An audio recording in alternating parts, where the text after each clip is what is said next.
bring up my screen, I believe, and then we'll get the show started. So the idea is really this, that we are 4 of the speakers at the Tropical Retreat coming up in November. Some of you will be coming. We'd love you to join us. Not everyone's going to come down. We still want to provide content anyway to you that you can take away and use, as we said. So let me bring up the PowerPoint and kick this show off officially. Can you see that? Yes. I love it when a plan comes together. So here we go. So this is the 4 of us. This is what we really look like when we're planning things. David is in his car there. Very dangerous, but what can I say? So that's a cute picture. You know about the retreat, so just in case you don't, or still thinking of coming, it's still possible to come. It's going to be November 2nd to 4th. There's us, plus we've now added Myers Barnes. We're going to announce that in a moment, so that's so exciting. As far as the investment goes, we have $100 savings, plus we're adding $100 for being a viewer of the webinar and a client of ours. If you're an individual thinking of coming, then reach out to me. I can work with you on scholarships, endowments, payment plans. You can pay out of commissions that are coming up, and we just want to work with you. We're going to have a speaker at the retreat. Her name is Magda Asola, and I met her real quickly. I met her in 2008, just as the recession was starting. She paid for herself to come to a program I was on. It was very expensive at the time. Her first week in real estate, in new homes, and she went on. She's now Charlotte, North Carolina's top salesperson, 5 years in a row. With 300 million in sales in the last 5 years. She's going to be speaking at the program. And look, she just didn't only come to my program. She goes around the country following trainers, but she believes in her own personal self-development. And so that's the message is, look, if you have a desire to come to this, if you have intent, reach out to me. We'll make it work. We're educators. We care about your well-being. The market is corrected, not the end of the world, but there's a correction. It's going to get back to skills that you implement and turn into habits. And it's an honor for us to have you join us. So just if you're thinking about coming and money's the issue, don't let it be. Call me, we'll work something out. There we go. Does that sound fair? Yeah. And then we have group teams for the big builders. Forget what I just said. We have big group incentives for you to come down. There we go. Big news. We're adding Myers Barnes to the program. Many of you know him, but it's occurred to me that not all of you go to the Builders Show. He's going to be the featured speaker, one of the featured speakers at the sales rally in Vegas, but maybe you're not going to that. So guess what? He's going to be on the beach with us. He's going to be talking to sales at the end of the sales day on the Wednesday. And then he's going to be speaking to leadership about how leadership is a responsibility, not just a title. If you've never seen Myers speak, it is extraordinary, the energy this man has. He could generate his own power plant with the energy he creates. He's really ridiculously energetic and knowledgeable. Plus, he's written 6 amazing books. I have them in my library. So he's going to be there. You get to hang out with him and pick his brain as well as all of ours, as it were. So that's that. Oh, one thing we just came up with. We're at a beachfront hotel, as you have heard. So for the next 2 people that email me, here's our email, text me, whatever you want to do. We're going to give 1 free night at the hotel away. So we might come for 2 or 3 nights, but one of them is on us. And it literally is on the beach in beautiful clear water. So there we go. All right. So that's a little bit of promotion about that. You also can get our free app. There it is. There's the information on that. And 1 free book for the first person that emails and says free book, Roland New Home Sales Plus. Sorry, everybody, you had to sit through that. We're not big at promoting. Now we're going to get to content. And I can't wait to introduce my friend, Leah Fellows. Leah is a national online sales trainer. She had this wonderful idea. She called me and said, Roland, don't you think that sales and OSC belong together and training? It's like, yes, better together, of course. You shouldn't really have one without the other. So she's going to be with us at the retreat talking about how we're better together. But today, Leah, you're going to be talking about bridging the gap, I believe, between online and on-site sales for a better experience. Is that correct? And here's your contact info. So if you haven't reached out to Leah, there she is, Leah at Blue Gypsy Inc. And I'm going to take that down and we're going to have full screen so we can see each other. Leah, it's your show. Hi, well, thank you so much for that nice introduction, Roland. And I'm so excited to be here. You know, I've been in online sales counselor world for 16 years now, since 2006, and I've been training for the last 8 years. So, you know, this market correction we're seeing is definitely affecting people, but I'm going to give you some ahas today for bridging the gap between online and on-site sales for a better customer experience. And if you don't have online sales, you as site agents need to think about how you're going to implement the mindset of an OSC to re-engage your customers. So I'm going to hit on 5 or 6 key points today really quickly so everybody has a chance to share their knowledge. And I hope you'll take away some strong ideas for bridging that gap and creating a great online and on-site team and wonderful customer engagement. So, of course, as the world of new home sales normalizes, it's not the time to take steps backwards, but it is the time to re-engage with follow-up and relationship. We just say amen. Can we just come in with an amen, the 4 of us? Say that one more time. I'm so sorry. I said, it's not the time to take steps backwards as everything normalizes, but it's amen. Time to amen. You got to invest. Follow-up. There we go. All right. And relationship building like we haven't been doing over the past 2 years. So this means that your OSCs have likely stopped drinking through a fire hose and are now actually better situated to do their jobs the way it originally was laid out, which is to start building rapport and trust with new home buyers and continue through lead qualification processes. So as the OSCs cultivate the leads, the on-site sales agents can be doing other things. So it's really important for us to allow them to do their jobs. Any well-trained online sales counselor with a proper program setup knows the importance of nurturing that lead.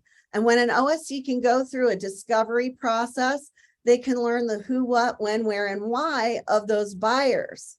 This is where qualifying the lead and learning their wants, needs, and desires and their whys are so important. It's not the time to hot potato that lead over to site agents because we feel like we're having a scarcity of leads, right? The OSCs need time to do the proper vetting of that and only hand off those strong appointments to the site agents so that the sales agents can then pick it up and spend more time with qualified people, which actually creates less time to getting someone under contract. So you'll be able to spend more time with people who are strong prospects, which brings us to that kind of no lead left behind mentality.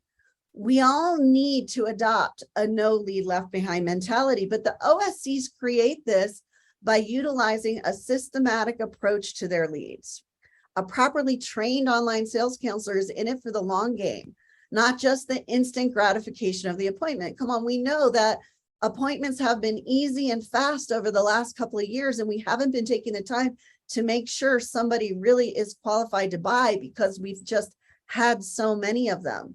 This is where that long-term lead nurturing and going back into database management needs to come back into play. So allowing OSCs to do that is important. And then over the past couple of years, we've had this embarrassment of riches when it comes to the number of people.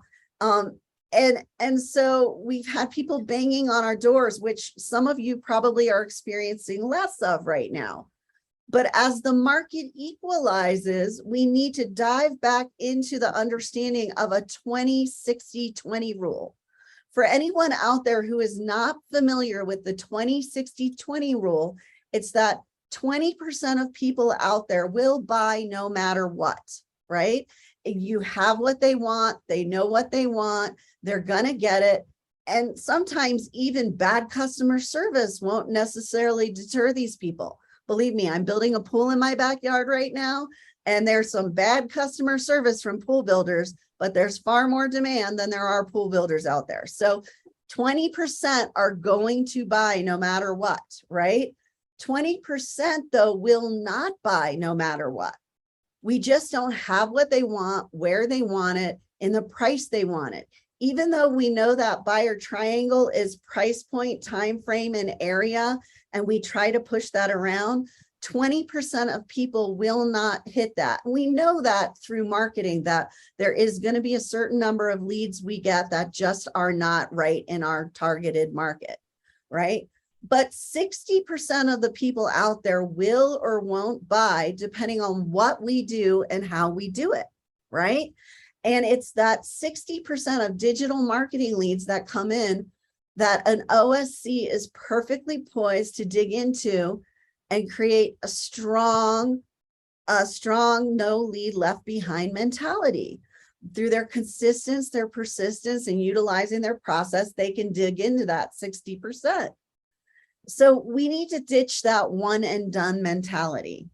In order to dig into that, it means you can't just send a single email or make a single phone call and hope that they're going to respond. And if they don't, just throw it away. Come on. Honestly, we've been doing a lot of that over the last couple of years. I know it because I do a mystery shop with Melinda Brody and company and denim marketing every year. And we see the state of follow-up amongst builders. All right. We haven't been doing our due diligence, and we need to reset that one and done mentality and go back to having more of a structured approach to how we are trying to engage people, because people may inquire, and just because they don't respond that first time does not mean they're not interested. Again, that's where an OSC program can shine. All right. Now, once you really think about this, it brings you into that team mentality, right? The online sales program will work those leads until they're ready to go to the site agent, and then the site agent can do their magic. We have to stop compartmentalizing what OSCs do and what site agents do. The strongest ROI I see on digital leads is when it's handled as a team between on-site and online sales agents. This means that there's a lot of great communication going on between both sides, and we sometimes pass the lead back and forth. That's where I like to talk about something called possession versus ownership. In the past, the old way of doing things, or it's been discussed, a lot of times it was hand the lead off to the site agent and then wash your hands and never ask about it again. But in reality, the OSC possesses that lead in the beginning and they have ownership of it. When they create that appointment and pass it off to the site agents, they are passing off possession. But when they both have shared ownership, they both have a horse in the game to make sure that lead converts. That means they're both there for the benefit of the prospect and the potential home buyer, and it creates a stronger customer journey. So we have to stop saying that once the OSC hands off that lead, they can't ask about it. They shouldn't reach back out to that buyer. They should communicate with the agent and find out, are you being ghosted? Where are they in the process? These are things that help so that this shared ownership creates better ROI on all of our leads. Basically, we know that when someone sets an appointment and shows up, they're gonna buy somewhere.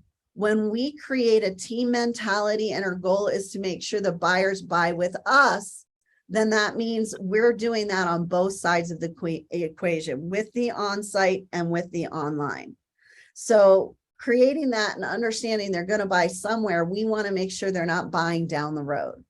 Which brings me to my final point, and I think I'm doing good on time here, which is to cultivate a mindset of abundance, right?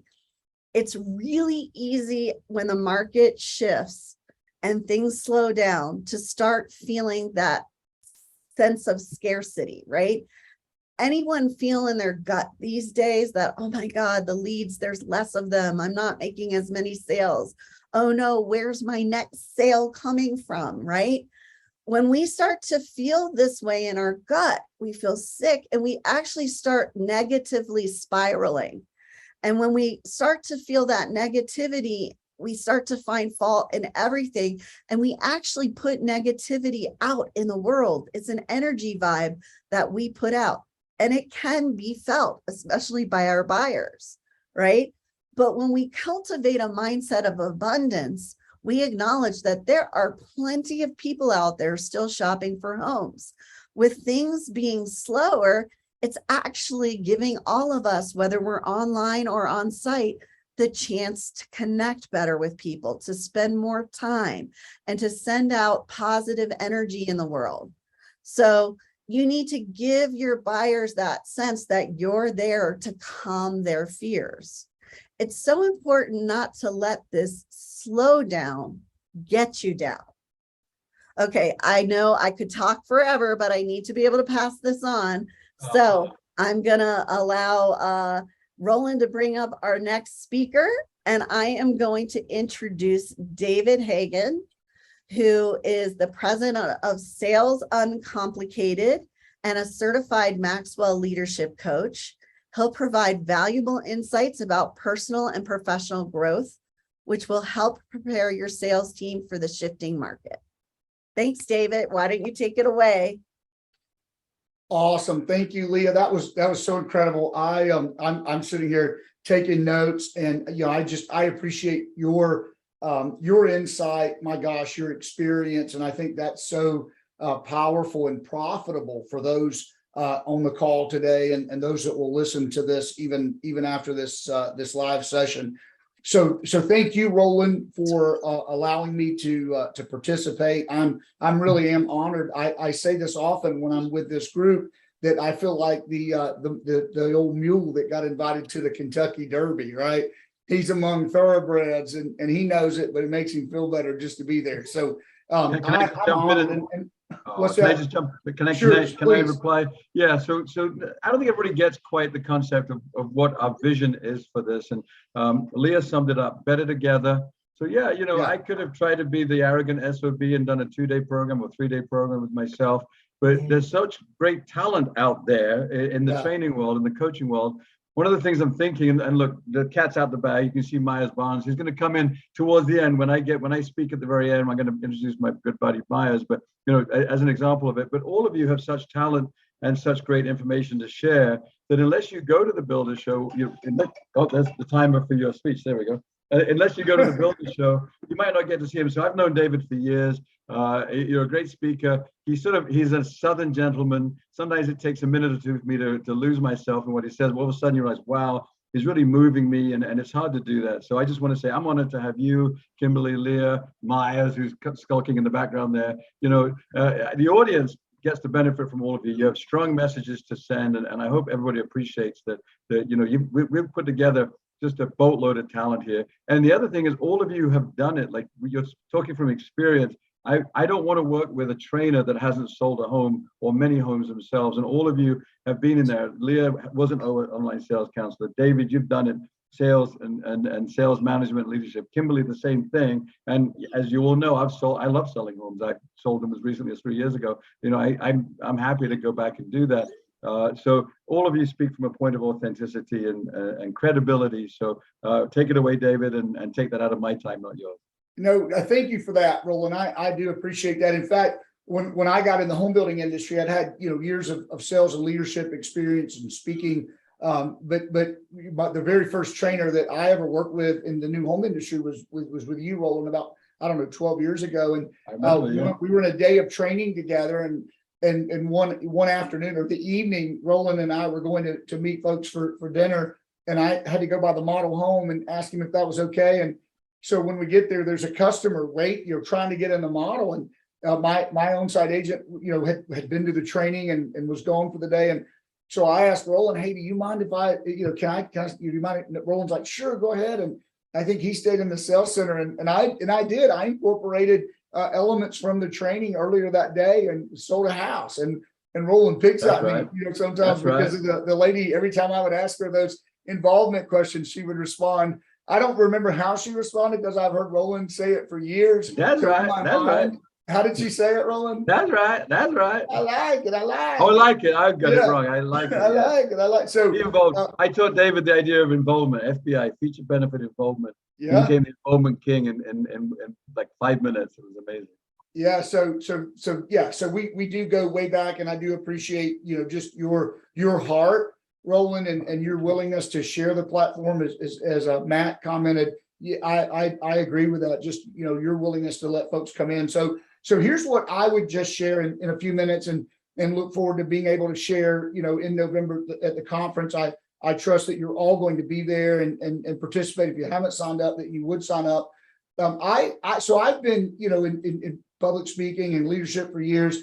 I partnered with the John Maxwell leadership team formally a couple of years ago, but I've been teaching John Maxwell's material for years. And so I've been using John Maxwell's leadership training incorporated with what I've been teaching new home sales agents. And so I would say in the balance of my time today, whether you're a salesperson, sales leadership, if you're in marketing, if you're in online sales, if you're in, if you're a builder, or even, real estate broker, whatever role, I'd just like to spend a few minutes talking to you about something that's really been important to me and something I've been studying and speaking on for the past couple of months. And it really is something that comes from one of John Maxwell's books called The 15 Invaluable Laws of Growth. And specifically, it's the law of consistency. And so, Roland, you and I have talked about this, that, we talk about motivation, we talk about processes and, and how all of these things come together. But if we're not consistent, and, then those things fall by the wayside. And I love that Myers is with us, because Myers has talked about that for years, that it really is about, knowing what to do and then doing what you know. And so, so I'd like to speak just in a few minutes about how to really, because it's got to be practical, right? We get so much of the what, and we don't get enough of the how to, I think, and how do I do this? How does it apply to me? And so if I could spend a few minutes, I would say that what I've found is that the key to success in life is consistency. It really is. And there is no silver bullet. There is no easy button. There's no easy way out. Somebody asked me the other day about my business name, Sales Uncomplicated, and they thought Uncomplicated was interesting. And I said, yeah, because at first I was playing with that whole easy. And I don't want anybody to get the idea that, that there's anything really about this that's easy, because there's not. It's not easy. But so just really wrapping our arms around, consistency in our life, that may not seem real exciting. But what I found is motivation is great, but motivation is not enough. Motivation will encourage us and inspire us. But if we don't have the knowledge to do what we need to do, sometimes motivation can, make us think we're equipped to do something that we've never really been equipped to do. And I think it's so important, Roland, in this training and in the whole theme. It's not just a marketing slogan, this whole theme of better together, and really the idea, you could have easily, taken this seminar today and filled this time, but you're bringing these folks from different spheres that know different things, and that, so that we can give you this complete, process, a complete idea to maybe even just fill in the gaps. And so I've learned that the change in life doesn't happen when someone speaks. It happens when someone who's speaking puts something in your hands that you can then go work on, right? When somebody speaks and gives you something that's practical, and then you take that which is practical and begin to apply it, that's when the change of life happens. And so, John Maxwell says that motivation gets you going, but it's discipline that keeps you growing. I love that, right? And then Malcolm Gladwell has this idea of what he calls the 10,000 hour rule. And really the idea that Gladwell teaches is that, we see somebody, sometimes we'll see a movie star, an actor, actress, or a band, and we think they're an overnight success. And what Gladwell teaches is that that rarely an overnight success is really an overnight success. We see somebody perform, whether it's on stage, in play, or, on the screen, or it's in a band or a singer. And we sometimes get the idea that, oh my gosh, they're just naturally talented. Like, I've never heard of this person and look how great they are. But Gladwell teaches this 10,000 hour rule that says that success never happens overnight, that there is no such thing as an overnight success, that when you see someone who's successful, most likely, whether it's, specifically, literally 10,000 hours, but they have been sweating away, laboring away, learning consistently, involving, themselves in the disciplines that lead to success. He uses the example of the Beatles. And I think that's a fitting success, since we're here with Roland, that when Roland sent the Beatles over to us, we all in America kind of thought, oh my gosh, here's this, incredible band, and look how great they are on stage, and look how great they are performing. And Gladwell says, well, they really should have been great, because by the time America saw them, they had literally been performing 10,000 hours. They should know how to perform. They should know how to perform. Pretty much, it's great to be here. Thank you. Did you like that? That was good. That was a terrible. Pretty much, it's John Lennon here. Or is that Paul McCartney? I don't know. Thank you very much. That was terrible. I'm taking that out of my time too. So Thanks, Roland. Kimberly, can you mute him? I kid.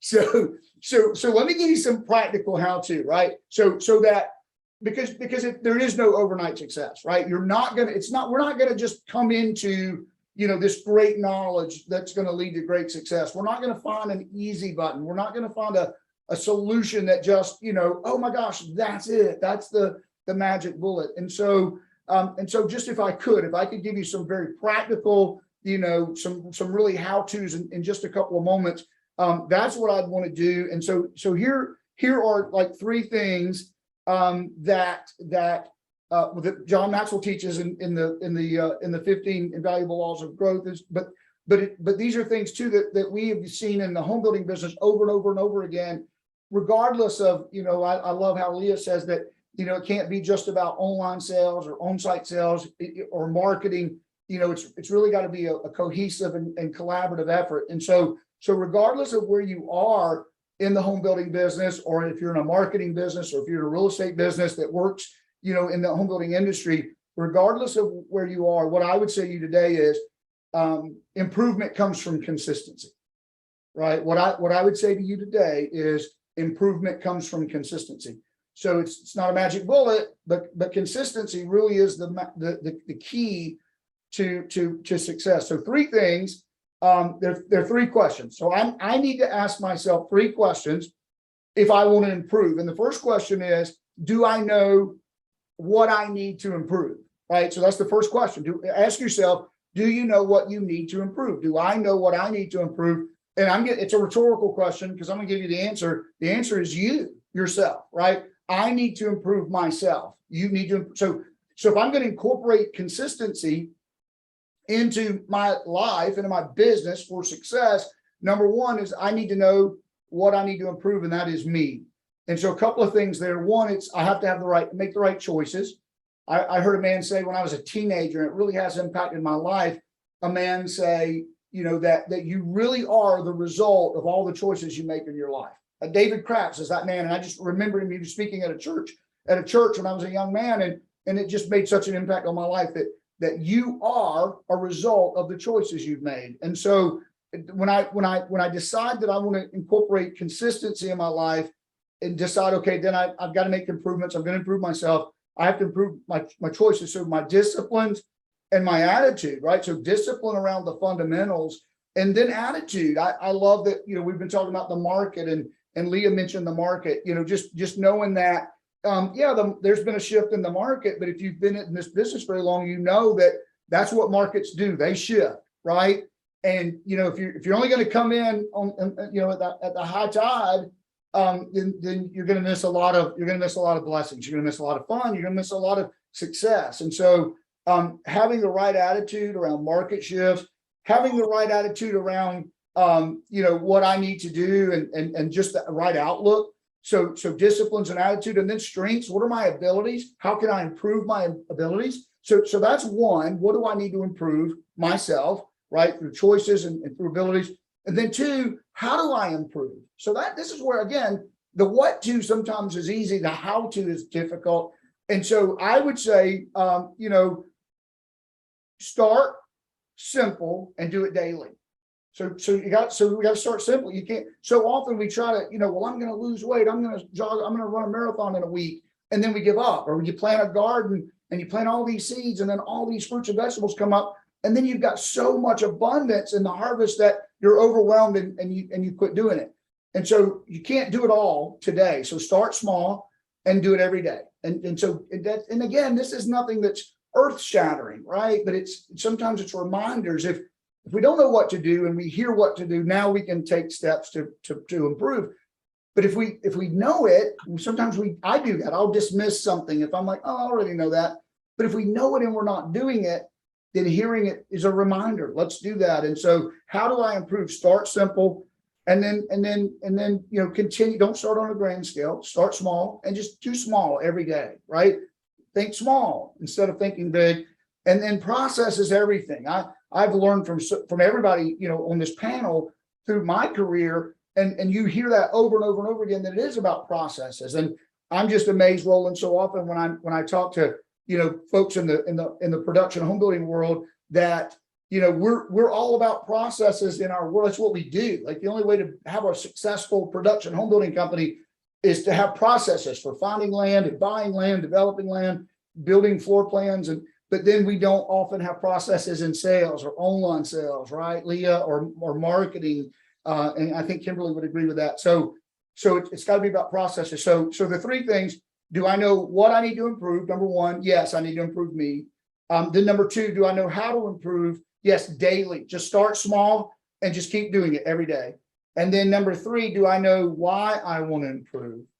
And that's an answer I can't give you. That's not a rhetorical question. That's a very specific question. It's a very important question. Why am I doing what I'm doing? Right? I'm doing what I'm doing personally because of decisions that I've made with my family and with my wife and with our children. And so, I know, I have a rock-ribbed assurance of what I'm supposed to be doing and why I do it every day. And so I would ask, do you? Sometimes we're inconsistent in our daily practice because we're not rooted in why we do what we do. Sometimes sometimes it's like, well, I want to make money, and that's great. There's nothing wrong with that, right? Or I want to be successful, or I want to be able to achieve this thing or that thing. But I would say understand the why. And this is something I read from John Maxwell years ago. Again, just stuck with me. John Maxwell said that why power is greater than willpower. So often we think we're going to will ourselves to do something, right? I'm going to do it because I need to do it, or I'm going to do it because the doctor said to do it, or whatever. And we start strong, but then the gas runs out of the tank and we run out of willpower. But if we're rooted in our why, then our why power is going to sustain. We're not going to run out of the why, right? And if something changes, drastically in our life where our why really does change, then we anchor again in a strong why, and then why I'm doing what I'm doing fuels me. So, what do I need to change? Me, how do I change it? Start small, daily, small. Just do daily small, and then three, do I know why? And so, get rooted in the why, and because you won't run out of whys. And then I would say, and you begin. This seems simple, right? Roland, I always joke. The reason when I used to pastor a church, the reason I would preach sermons is because it's easier to preach it than it is to practice it, right?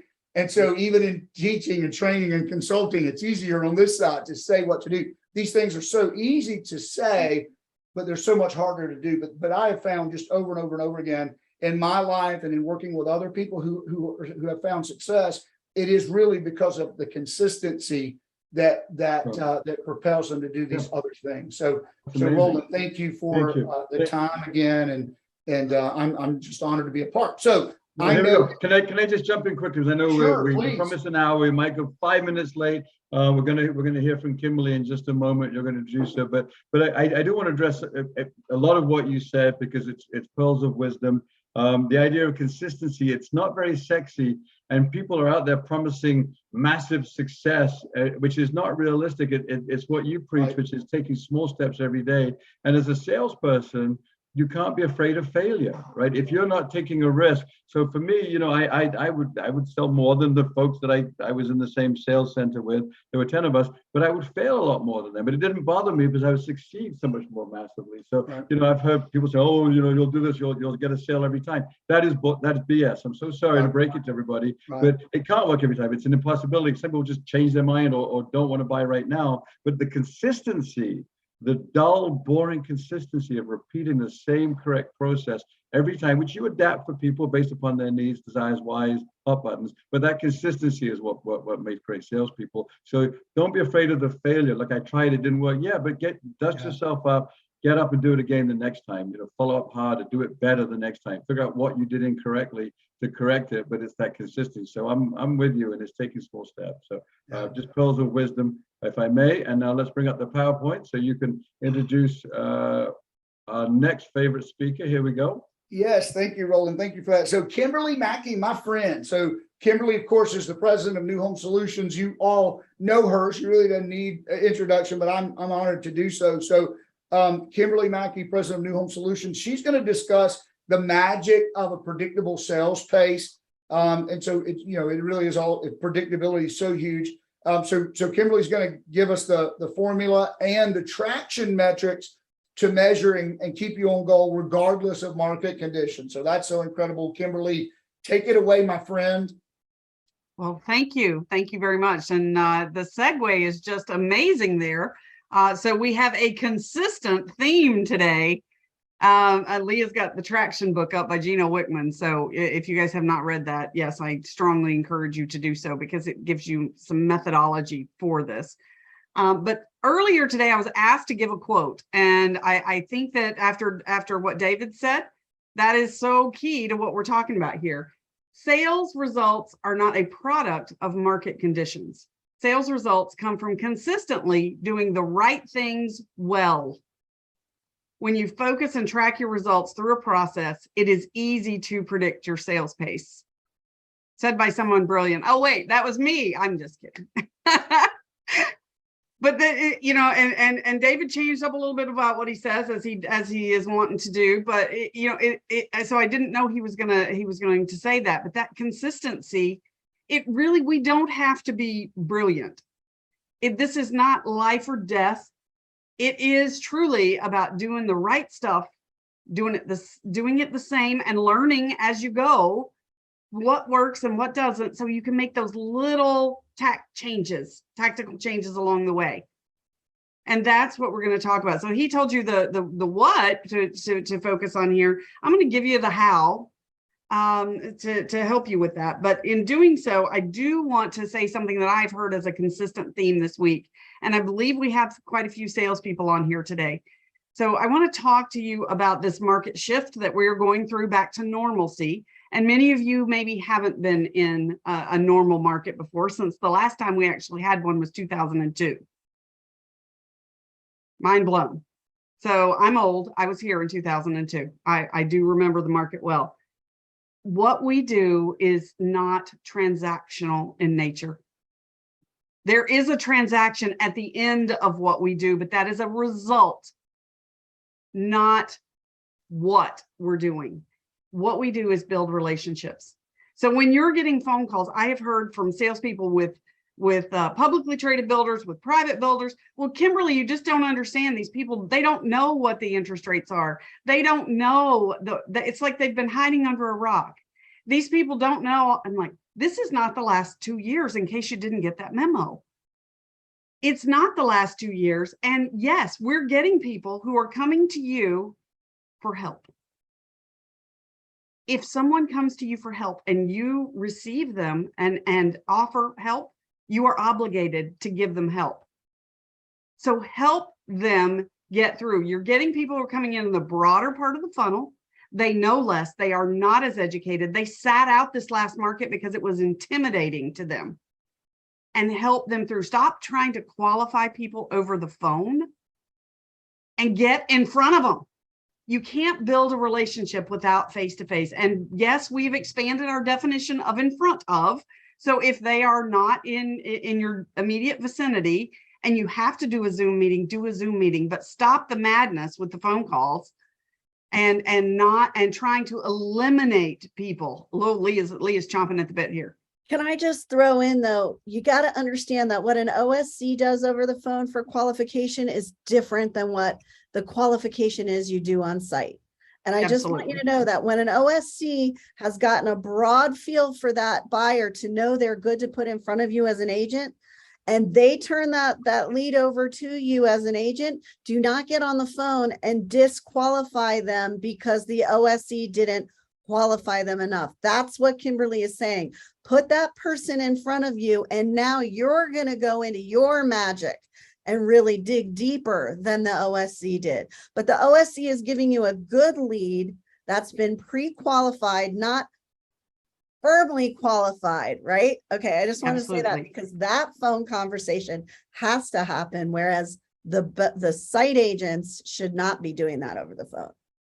Yeah, and don't be disappointed if you're getting people who maybe aren't qualified for your product right now. Your buyers are going to need nurturing, and that's where having a system in place works for you. So I hear people and they're like, I saw 3 people last week. I'm like, A, not enough. So what are you doing to drive your own traffic? And B, you're telling me you don't have time to meet with people, but you saw 3 people last week. What else are you doing? Because that's the result. So we have got to focus on that. So I'm going to give you some key metrics to focus on today. And guys, again, not rocket science. This is easy stuff. So write this down. This is 10, 5, 2, 1. This is the formula that I've been preaching for years and years and years. I'm all about keep it simple. I'm blonde, so the simpler the better for me sometimes, right? So 10 is the number of people that on average our salespeople need to see every single week. That's your traffic. That's the people that are crossing your threshold and or you're holding a virtual meeting with them. This is not you talk to them on the phone or they responded to filled out a lead form or whatever else happened. That's don't confuse leads with actual traffic and prospects. So you need 10 unqualified. Some of them are going to make the grade and some of them are not going to be able to, but we still owe it to them to help them and to help them to find maybe something that is a better fit for them. If they come in to see us, we owe it to them. So that number is 10. I don't focus so much on that number except for this. So sales managers don't get caught up and go, all right, salespeople produce 10 leads or 10 prospects every single week. No, don't focus there. Here's where that true number comes in, sales managers. This is where we're going to focus on 5 first appointments.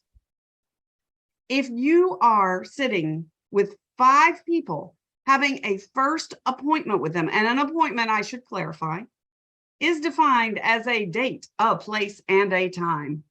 It is not, stop by on Saturday, I'll be here all day.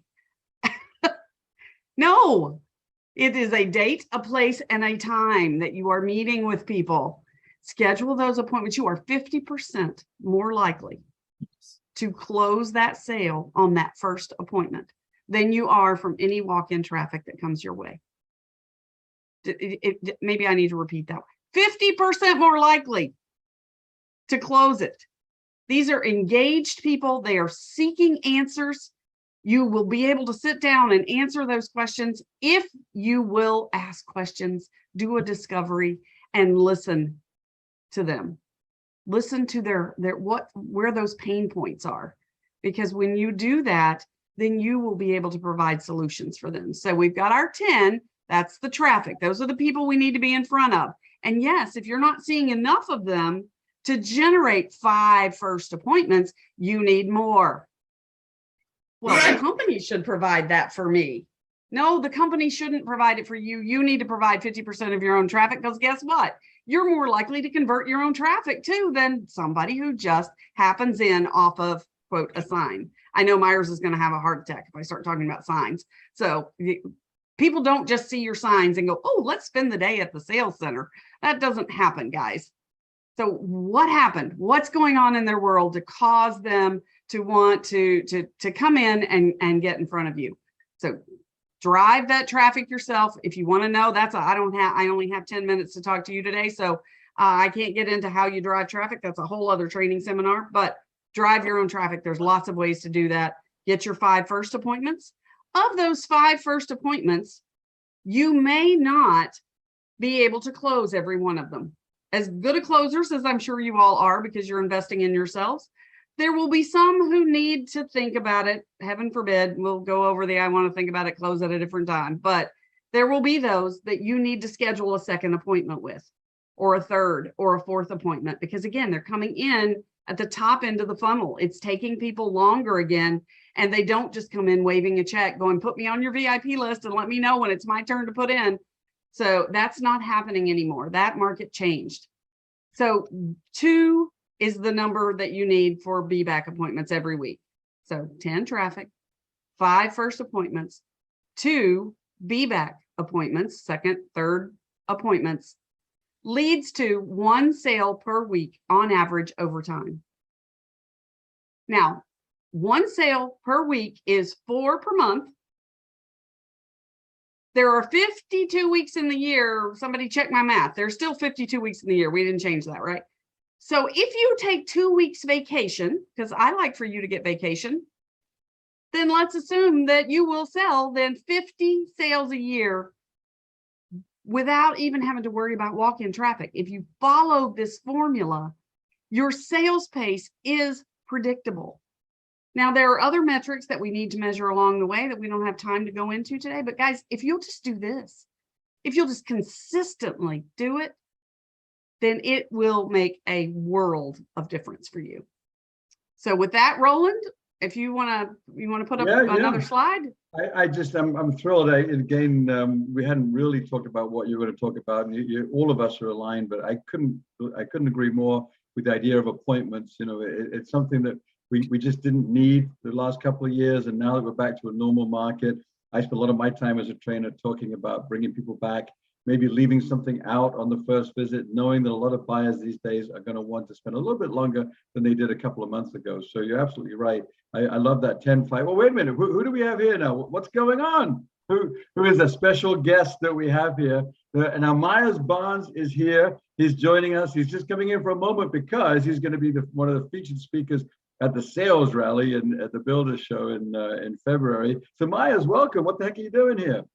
Well, I just came to listen to all these experts. Everybody had some wonderful information, and I appreciate the opportunity to learn from you all. But I don't know, Roland. You tell me. What do you want to talk about? Give me a conversation. Well, likewise. I'm going to, when I know you have to run soon, and I'm going to come back and talk about. I'm going to talk rather about urgency and some negotiation tactics. But again, not everybody knows you. They know of you, I think, but they might not have seen you speak. So you really are one of the legends in new home sales training. So you're going to be speaking to the salespeople on the end of day one, and it's really simple, guys. It's not a bunch of speakers. It's Quint, Leah, who people love, myself, and then Myers for the salespeople. It's Leah with a small team that she's assembled for the OSC, but mainly Leah. And then leadership, we've got David speaking, and then we've got Kimberly the next day, and we have a panel going on for marketing of people. Then Tom D'Addario, who's an amazing coach, and myself, and you coming back to talk about leadership. So just give us a little bit of a tease, if you will. What are you going to tell the salespeople, and what are you going to tell our leaders of the program? And that's fine, because today we don't have time to do it. I would tell the leaders, first of all, that leadership is a responsibility. It's not a title. Right. But it's a responsibility. David, we have an amen? There we go. Responsibility to move the dial. Right. You're supposed to be moving the dial. I was with a builder yesterday, and he said, and they're just killing it. You know what? Because there's still pocket markets, and you can talk about markets being bad, but markets aren't bad in some places. Like at the beach, we haven't lost any market. Instead of it being 3 days and 30 backup contracts, it's now like 30 days of listing, but still full price. Yep. And so everything is selling like crazy. It's still here. So I would just say, hey, you know what? But he said, well, they can manage themselves because his pocket market is doing so well. And I went, that's a falsehood that they can self-manage, because you know what? Eventually the pocket market's going to shrink too. But that's just one thought process. Yeah. The other is, I would say, with sales, and everybody said something about the market or normalization. And I go, you know what? I don't buy into it. People, I don't know if you can see this or not, but people say markets go like this. And I go, no, they don't. Markets go like this. They always go vertical. 1950, a house was $8,000. Today, houses, where my son is buying in Austin, Texas, in the city is $850. Right, beautiful area. No, and I go, no, they keep going up. They keep going up, and they keep going up. So they're vertical, is what a market is, with little side bumps along the way. Right. But I would go, here's your market. It's right here. It has been, always will be. It's your mindset. So we'll be teaching something called the 3 M's, which is mindset, motivation, and methodology. What's your mindset? Anybody that comes in today realizing this, 98% of people will have been to your website ad nauseum before coming on site. And according to Google, 75% of people that are buying spend 1 full year researching before they come in. If I've got a 98% probability I've been to your website and a 75% probability I've spent a full year researching, there's nothing casual. They're coming in to buy, period, into conversation. And if they come in today in what y'all call a normalized market, then they are definitely coming to buy, because nobody would come in unless they were going to buy. Now, I didn't say they're not going to buy from you, but they're going to buy somewhere, someplace, somehow. So all the markets up here, but everybody's coming in to buy, period, end of conversation. Might just be fewer prospects. Right. Nonetheless, they're coming in to buy. So talk about that. But, I've always talked about one thing, Roland, I'm going to have to check out and get to this IBS call. Yes. Is I believe in prosperity, and I believe everybody should set a goal to become a millionaire. It's not hard. It's just not hard, to become a millionaire. In new home sales. No, not in a business where, and I told Roland this earlier today. Kimberly, where I was at yesterday, there were 11 people. You know what the lowest paid person was in that room? 300,000. Wow. Salesperson, yeah. Don't tell me it's a bad market, because none of them choose to participate in a bad market syndrome. So it's all good. It's great, man. But you gotta buy into it. You gotta be thinking it, and Perfect. that's where it's all gonna come to. Right. And Myers, which is man, I've got to go, man. I got 7 minutes. What was that third M? I was trying to keep up. So what Mindset, motivation, and methodology. Mindset, motivation. Oh, good. You're going to cover it. So what motivation. people don't. What's your why statement? Why do you want to sell? Like my why statement is this: to build a financial wall around my family that no one or anything can penetrate. That keeps me still traveling 25 years, 250 days a year. Yeah. And what people don't know about Mr. Myers-Barnes, you how many times have we spoken together at the Builder Show and SCP? You and I, gosh, Roland, over a 20-year period, probably at least 12, 15. Yeah, at least 12 or 15 times. And we do talk over each other. So I'm sorry if that annoys people, but he is like a brother from a different mother. We have the same mindsets. He's richer and dresses better, but better looking. But other than that, it's going to be fun when you see us together. I'm going to hand over the stage to him because he can handle it. But we generally enjoy each other's company. He has pearls of wisdom in there, and he is electrifying. We're going to bring him in at the end of the day on Wednesday, end of the day Friday, and he'll just get you out of your seat and jolt you with real stuff that you can go and implement. Yeah, so, we'll have some fun. But run along now and plan the sales rally. Prepared to make money. Yeah. All right. Well, I know you said relax. There's nothing relaxing about today. Let's just make money, tons and tons of money.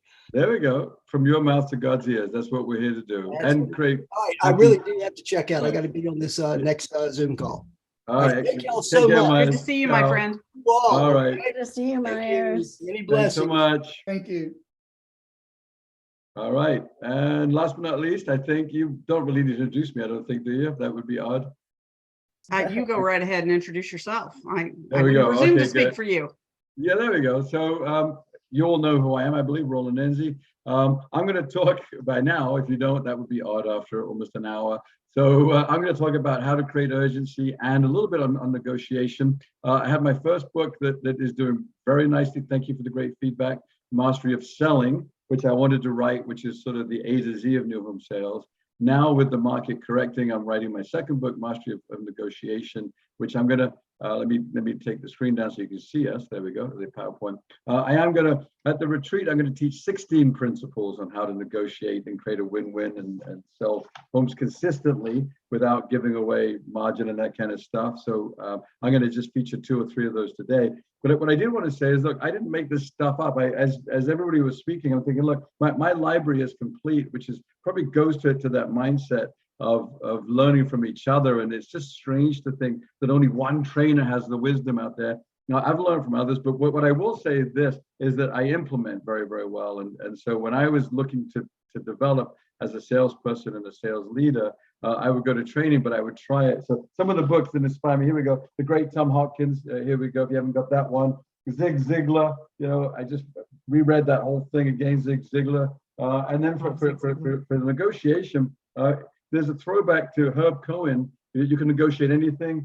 And then this, I listened to this 3 times on Audible, Never Split the Difference by Chris Voss. So my whole idea, what I want to share is that this isn't stuff that I make up. It's not, these guys wouldn't write books about negotiation if it was considered mean-spirited, manipulative. It's just creating a good experience for people. In other words, if we're in a market that expects some kind of concession, then I want you to be good at that. Does that make sense, everybody, by the way?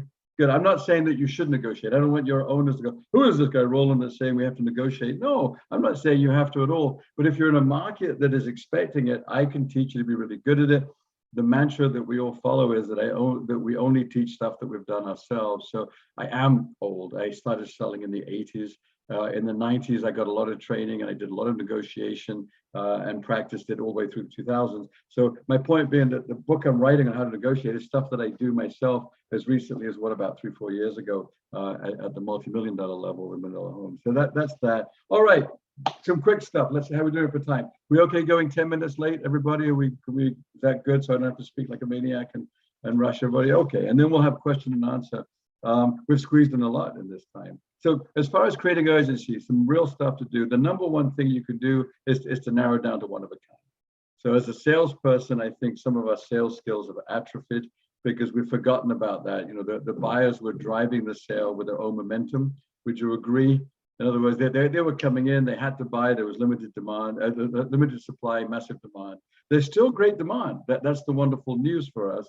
We just have to work harder to get there. But you've got to cause your clients to fall in love with that one of a kind. On which visit? On the first visit. So, you know, you can't afford to believe the buyer's sales pitch and they're just looking. That's what everybody has always said from the beginning of time in retail. I'm just looking, and that may be a result of a bad question. We're not going to say, how can I help you or what brings you in? But how did you hear about us? Great. What was it on the website that you saw? What was it on Zillow or Inugo now, perhaps it will be? What did you see on Inugo that caught your attention? And then the next thing, if they won't give you an answer, then make it hypothetical. If they can't give you a response, well, hypothetically, when would you like to move? If you find that you can't get out there, but we've got to narrow down to a one of a kind. The benefit of that is that the buyers will have a fear of loss. I know it sounds morbid, but unfortunately, all the research shows that it's not the comfort of owning something that motivates most of us. As delightful as that is and very zen, there's a part of our brain called the amygdala, apparently, which has dealt with survival and fear and much more. And so it's the fear of missing out. So if you don't get the client out the door into a home or onto a home site or picking out their view in multifamily, in on-your lot sales, I deal with as many on-your lot builders as I do with community builders. It's picking out that floor plan and building it together, even though the client could leave and build it on paper. I know that, but build it together and now they're in love with something. So there we go. That's the first thing, narrowed down to one of a kind to create urgency.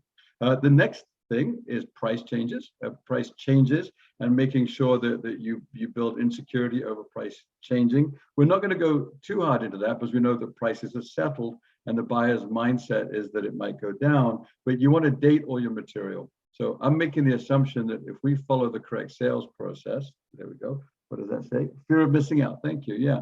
If we follow the right sales process, greet, discovery, presentation, demonstration, narrow down to one of a kind. When you get to the end, I've always quoted this, which I learned from my own practical experience: never negotiate on your feet, always close at your seat.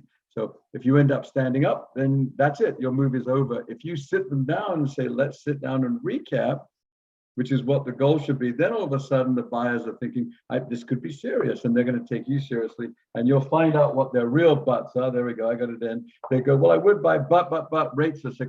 I would buy, but I don't know how to buy a home. So my whole point being that once you get back, you're going to narrow it down to one of a kind. Price your material, date it. You know, good. You can just put today's date or a good through date. What creates urgency? Not the price, but the fear of it changing. Does that make sense? So being consistent, again, getting back to what David said, I'm not trying to push or scare people into buying, but I want to be consistent and let them know that this is good through this certain date. My owner, my boss might have a random price increase on Sunday. I can't guarantee it. So, since you're here, let's go ahead now. And that's the next way. Incentives. Let's definitely talk about incentives. With the builders that we work with on a regular basis, we have a very nice mastermind group. There's about 20 builders and growing all the time in that mastermind group. And so the topic we just talked about was incentives and what works and what doesn't work. So you have to be mentally nimble rather, and flexible with what worked. What month are we now? Is it October? It is October. Can't believe it. Pumpkin's back. But what works in September at the beginning might not work in October. So you got to mix it up. Basically, 4 rules of incentives: has to have a reason, such as grand opening, grand closeout. full savings, whatever, has to be in writing, has to have terms, and has to have an expiration date. So there we go. So just some concepts. If you don't have those things, it's just a discount. And are discounts effective? No, they just show a fear that that people will just think it's your that's the next best price that they can get. So I to focus on two of those things that you might be missing. It's not the amount of the incentive, it's the expiration date, either real or perceived. So it might be just fall or grand opening, when's that over? But the terms are what I want to focus on. So you have to buy, you've got to sign an agreement by October 15th, next 15 days or something. You've got to use our mortgage company. You've got to close on a certain date. What if the buyer says, oh gosh, I can't close within 10 days of CO. Can I have 20 days? Like, oh, I don't know. Let me check with my boss. But all of a sudden you've switched the focus to, if they want to buy, to can we move the closing date back 10 days? Does that make sense? So that's a well-planned incentive for you. I know I'm going quickly, and we're going to do this all over again. I'm doing another webinar with Inugo next week, so I'm going to do a deeper dive into negotiation. So please come back and join us then. But in the meantime, I'm going to give you three out of 16 rules of negotiation from the masters. Look, I didn't make this stuff up. I just learned to apply it well for new home sales. The first goal, which is missed, is it has to be a win-win. So you might want to play this back slowly. Win-win. So I've worked with a builder just recently said to me, we don't negotiate, and the buyer didn't buy. And I said, well, you did negotiate and you lost. So that was a bad negotiation, I'm afraid. So if the buyer wants to negotiate, then create a win-win. What is that? A win-win, quite simply put, is that you get the sale, the buyer feels like they were treated in a special way, but we're protecting our bottom line margins. So if you want to write down, it's a pricing strategy. I don't want our sales directors or our builders to freak out when they go, this guy Roland's talking about negotiation. No, it's just a pricing strategy. I just want, if we're in a market where the buyer expects it, I want the client to feel special, like they got something extra from you, even though you knew that it was something that you could do. The next rule out of 16, I'm going to get to 3, I think, today, maybe 4. I squeeze one more in. Let's see. Kimberly's been through this with me many times, right? Just one more, Kimberly. Anyway, the next thing, you'll love this, in person. Please write it down, in person. You can't negotiate over the phone. Just say, I'm so sorry, but we're not allowed to do it. The only exception would be if they're out of state or they're serving our country, then please, of course, you'll do that, but maybe it'll be a Zoom call. But if they're local, say, I'm so sorry, but it's just, and what's the reason for that? It's just confusing. We don't want there to be any misunderstanding. When can you come in? I'll hold the home until the morning or start tomorrow afternoon, but let's get together. Why? Because Kimberly said it, and Leah, buying is emotion backed by logic, right? Buying is emotion backed by logic. Where is the most emotional place for your buyers? Back with you in the model or your design studio or sales office, welcome center if you're an on your lot kind of guy, but in person. And those kinds of things. When they come in person, they're going to get their buying temperature high, get there, and then you'll sit down and go through it. So the next idea that I love is if you do come back with a counter offer, come back with an odd number. What? So an odd number. So I'm going to speak to this next week on the Inugo webinar, but I negotiated about 5 years ago. I was director of sales for a builder, and we had a home that was 2.9 something million. And we came back with an odd number of like 2.8765, or I can't remember. I've got it written down somewhere, but it was an odd number. Why is that effective? Anybody? Because it feels like your accounting team has come up with that specifically. So Chris Voss says never split the difference. Absolutely. So if you're going to come down, come back with an odd number, and then the next rule is stay high, come down slowly. So I'm not talking about the 70s or anything like that, but staying high. Thank you very much for even knowing what I'm talking about there. Actually, it's all legal now. What am I talking about? Anyway, but if you're going to come back, so if you're home, I don't know, I'm going to throw out a number. Let's say you're at 547, is your price of the home, and the buyer offers 500. Why? Because it's a round number. They came up with that, right? Or 480 or 490. Don't split the difference. Come back. What did I say? They bring it with 547. Come back with 546, 756 or something, or 546, 250. I don't care. I don't care what the number is. But come back with a high number that's an odd number. In 1 second, what is the buyer going to realize? Oh, wow. You guys don't really negotiate. You were right, and you've come back with something. So their next jump is going to be much higher. one of the things I've missed is if I could, would you? So we're going to say we don't negotiate, but try to narrow it down to that one thing they really want. So if I could get you that luxury vinyl flooring in the great room as well as a kitchen, would you go ahead? If I could get you window treatments, if I could get you the extra landscaping package, would you go ahead? Well, that'll be presented. So my last really quick negotiation thought is use the higher power. So if you want to write that down, always use the higher power. So what I mean by that is, let's say the buyer, let's say David and Leah, you're a lovely couple and you're pushing pretty hard and you would like window treatments and the quartz countertops on a home that's $800,000. And I've said, well, we're not really supposed to negotiate, but if I could get that, would you? And you said, yeah. I said, well, let's write it up. I'm going to present it to my manager. I'll run it up the flagpole and see what they say, see what she says, but don't commit. What's the benefit? If you do commit, say, oh, it'd be great, I'm sure we'll take that. Well, then they think that they've been negotiating with you. So they aren't going to like working with you anymore. They're going to, and what else will happen? They'll get buyer's remorse. Well, David, I agreed to that really quickly. So they're going to have a sleepless night thinking that I agreed too fast. So if you're in a market that expects extra concessions, find out what the hot buttons are. If you can, narrow it down to that. Don't commit, start high, stay high, come down slowly. If it's price, come back with an odd number. But whenever you put it together, write it as though it's an offer and you're going to present it to your boss. You might present it that moment. I've done that with my own sales team where they'll say, well, Roland wants to make sure there are no surprises. Is that a true statement? Yeah, because all of a sudden you write it up and realize it's contingent, or they don't have a deposit. Or they're not approved yet for a mortgage, all things which would be valuable to know. So let's write it up and present it to my manager, and I'll get back to you. So there we go. So there are 4 to 5 quick negotiation tips out of 16, hopefully to get you started.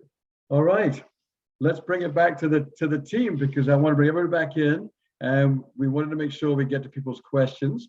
Since it's our own program, we're not a slave to the clock here, so we can go a little bit longer if we want to. Here's everybody here. Here's how you reach them all.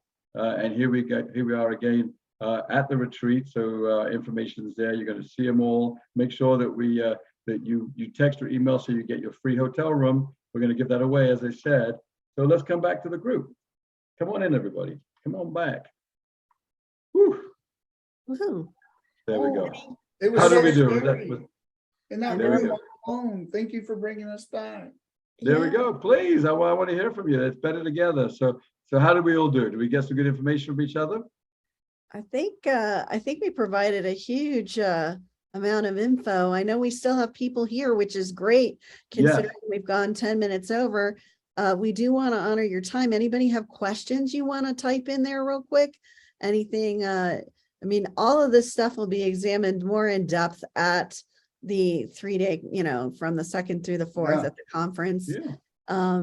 And we really, really hope that people who are maybe haven't thought about it yet or would like to check it out would go check it out, because we're going to have a lot of fun, a lot of great energy, even more speakers. And we're going to be on the beach, close to Kimberly. I know. All right. Well, It's I have gonna be gorgeous. If you were coming to your neck of the woods, which thankfully, by the way, I forgot to mention, I'm so sorry for those folks that were affected by the storm. I meant to start with that. I had that note. Thankfully, this hotel is about 2.5 hours north of there.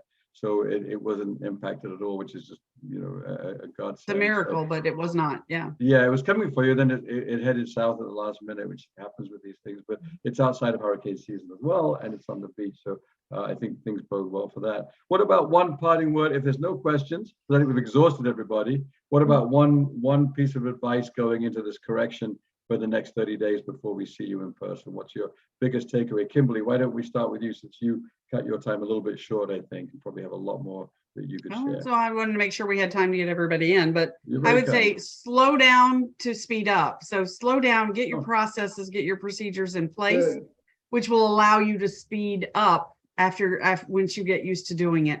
So, I know that's counterintuitive. We've been in such a go market, but give yourself a beat, take a minute, breathe, set up your processes and procedures, and then use them and implement them. Like David said, one step at a time. Yeah. Brilliant. Yeah. Slow down to speed up. Sort of the similar Covey idea of sharpening the saw, where the person wasn't cutting down the tree, and they said, "Why don't you sharpen the saw?" Well, I don't have time to stop and sharpen my saw.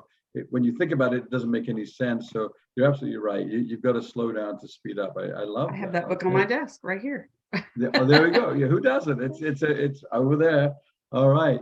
We'll go girl boy. So Mr. Boy, David Hagan. Yes, thank you. Thank you for that, Mr. Boy. Yeah, I think, and there was such great information shared here. There's so much about processes. Kimberly, one of the things that comes to my mind, I love when you talk about predictability and building predictability into the business, and how those floor pops and drop-ins are just incremental. In addition, I would say, know your numbers. Like in any market, one of the things that we talk about, the shift, and is it a shift, is it a correction, whatever. And like Myers said, in some areas there's no change or very little change. I think it's interesting that the football coach doesn't change the plays because it starts raining, right? So the environment, just because there are changes in the environment. Now, certainly we have to continue the message. You're supposed to hold the ball tight all the time. Maybe when it starts raining, you hold the ball tighter, but you should be holding the football tight anyway, right? So we're not changing the plays because the environment changes. We're not necessarily everything that we would say and that we've learned over the years, we would do in any market. And so I would just say, know your numbers, know that the funnel, know, how many prospects. I love that Kimberly gives out. I mean, it's like, I'm a dummy. I love things that are dummy proof, Kimberly. So that's incredible. 10, 5, 2, 1. Yeah, if you're not doing those numbers, then what are the numbers that you're doing, and just know your numbers. So that'd be a piece of advice I'd share. Okay, good. And it's absolutely right. We've all said it, but this is the market that will define you as a salesperson. Yeah. Not the one you were anonymous. You made a lot of money, and it was stressful, and sometimes you didn't get all the money because of whatever. But there's a whole thing there. But it was stressful, and everybody was selling. Now this is the market that's going to define you as a top salesperson or a top leader. This is when your company needs you, when your family needs you to dig down deep and train and implement and fail and get it right, to fail until you get it right. That's what I found. I got all my best experience in really hard markets where I had to implement this stuff, and I would soak up training from experts like yourselves. So that's perfect. Know your numbers. All right, Leah. Well, I think, not to have knee-jerk reactions in this market. If you're at leadership on this, builders, you've got to kind of really look at the long game and look at what this is, because this reset is actually a good thing. It allows you to retool your processes, your training, your techniques, what's important to you, and revisit what your clients really want and what your prospects need, and the customer engagement that has been missing for the last couple of years, because there's just been too much going on for us to even spend the time to get to know who we're selling to. So dive back into those techniques, use it across all, from marketing to online sales to sales, and really just kind of slow down and build those relationships back up. Perfect, good. And I'll just talk about this, which I start in my book here, that people say, what's more important, being a great connector or having a great sales process? And it's a trick question, but it's both. So trust plus process equals success. And so, you can go to a motivational program all you like, but if you don't have a process, it's not going to matter. You need both. The magic is in the mix. And so, closing is caring, be empathetic. If you're transactional, just want to close quickly, you're not going to do that anymore. You have to genuinely know what are people's whys, what is motivating them, care about them, and then match them to what they really want. So build trust up front by all means and throughout, but you've got to match it with a great process. Otherwise, you're just going to fail. So of course, we want you to succeed. So match up both. All right, everybody. Let me bring up. I guess we're going to bring up. I'm going to bring this up in case you didn't get enough of how to contact everybody, because I'm here. I want to make sure that you can reach these wonderful trainers. So here's everybody's email addresses again. Thank you so much for letting us into your offices or your cars or wherever you're listening to us. And feel free to reach out with questions, and we'll look forward to seeing you again. That's Thank you to everybody that hung out longer. Thank you. Thanks everybody. Bye. Thanks, Roland. Bye. Thank you.